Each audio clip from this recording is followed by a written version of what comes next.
One of the most key pedals for Frusciante sound obviously is the wah pedal, and over the years I've gone through quite a lot of version 2s from Ibanez, which I had some problems with stability, for example with the potentiometer and things like that.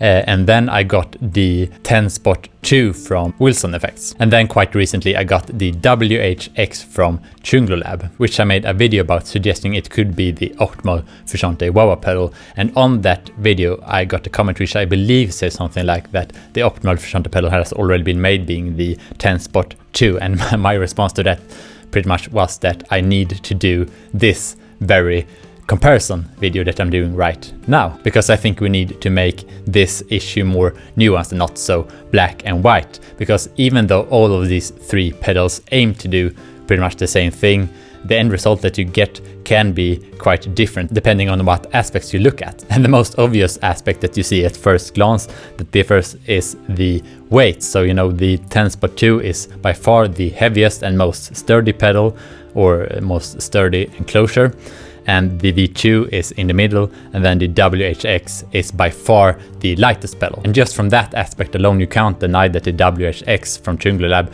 is more optimal compared to the others if you want to get as close as Frusciante's wah pedal as possible, because he used the original WH10, which was in a plastic enclosure. And I really have to say that you get a way better feel, and the pedal feels way more alive with the plastic enclosure compared to the metallic ones. And then obviously the question of durability arises, but so far I have no problems with durability of the WH10v2. And you know, even though I do this thing where I apply all my weight on the wah pedal in order to turn off the wah pedal and the distortion or fuzz at the same time, I still have had no problems. But I guess we will see for the years to come how it holds up, but so far it's really good. So for me, the durability issue has not really been the chassis when I used all of these wah pedals over the years, but rather the potentiometer, which tends to collect dust and lose connection and all that. And like I said, I have had problems with that with the V2.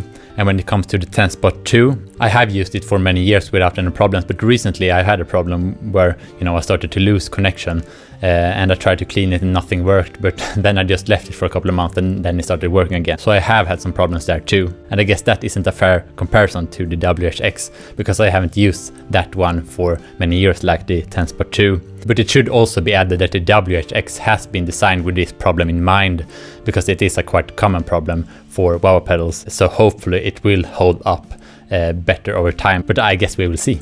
And when it comes to more detailed technical aspects, like, you know, the components used and everything, I guess it would be boring if I tried to go into depth about that. So I thought the best and most fun way to do it is to do 5 different sound demo scenarios and see how they compare. Because at the end of the day, what you're interested in hopefully is the sound that you're getting. So for the first scenario, all the distortion and the fuzz pedals will be turned off and no wah pedal will be in the chain. And then I will add the wah pedals while they're turned off to see how the wah pedals affect the bypassed tone. And for the second scenario, I will only have the wah pedal turned on in the chain with the toe position down, so we get those classic by the way and around the world kind of sounds. And then for the third and fourth scenario, I will see how the wah pedals affect the fuzz pedals, more specifically the Big Muff and the Fuzzrite in the form of the JF Fuzz from Lab. And if you saw my WH10v2 review video, I think you understand why, because there we saw a huge difference in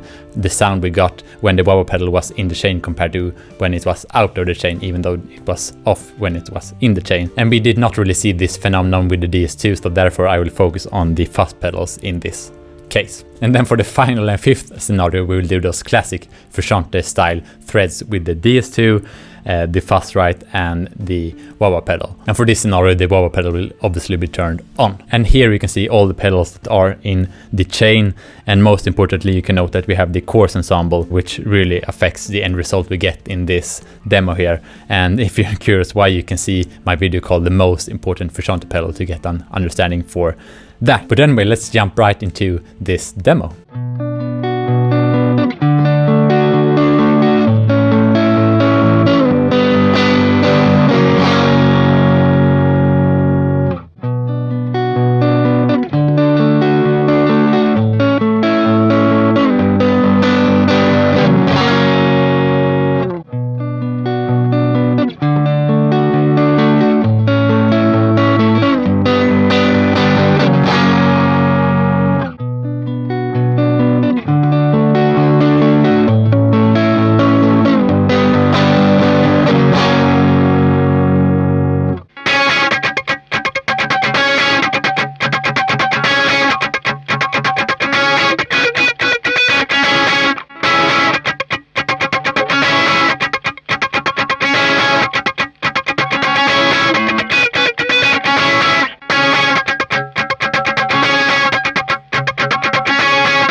Hopefully that was interesting, and my thoughts on the first two scenarios, you know, first when everything was turned off and then when we had only the wah-wah on, I didn't really hear that big of a difference, to be honest. But when it comes to the interaction with the Big Muff, I found that the Ibanez WH10v2 sounded a bit dark in a bad way, you know, a bit muddy compared to the other wah-wah pedals. And when it comes to interaction with the Fuzzrite, I found that all three wah-wah pedals had different results. And I found that the 10-spot2 sounded like exactly the same or very similar to the case where we had no wah-wah pedal in the chain and only the Big Muff on. And the reason for that is probably that the 10-spot2 is true bypass.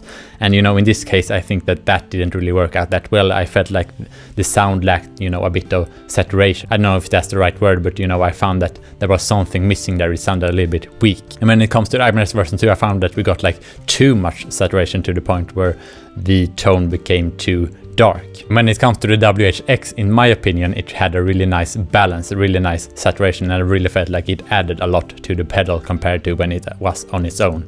So to me, that one sounded the best. And finally, we get the classic Frusciante shred kind of tone with the DS2, Fuzzrite, and the wah-wah pedal. And to me, all the three pedals color the tone slightly differently. And again, in my opinion, I found that WH10 from Tuner Lab really has those sharp and expressive high ends while still having those really thick and nice low end. And I find that you really nail that Frusciante tone that is hard to put into words.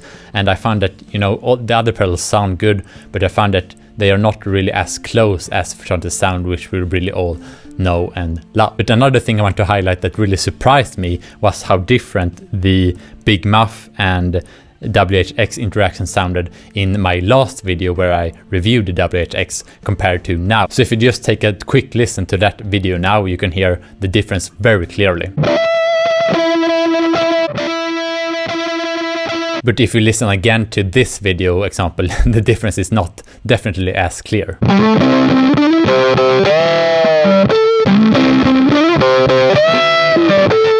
And you know, between those videos I maybe changed a couple of pedals, and I know I changed the amp settings a little bit, but you know, overall it is a very similar setup between the videos. And that makes me think about you that are watching the video. We might have like a completely different amp, and you maybe have completely different pedals. Maybe you don't get your crunch from a chorus ensemble, but a jackhammer or something like that. And you know, what kind of results would you get if we made this wah-wah comparison with your setup, when me myself get such a big difference just between two different videos? And I think this is a really important point, because it clearly shows that just because I recommend something, you know, I really like the WH10 in my setup and it is the pedal I will use, but that doesn't necessarily mean that it will work the best in your setup. Maybe another pedal would work better in your case. The opposite is also true. Maybe the WH10 would work best for you, but you know, there's really no guarantee, because all of the pedals and all the amps and, you know, the guitar and the pickup heights and everything, all of them really work together. So you really have to keep that big picture in mind when you make your own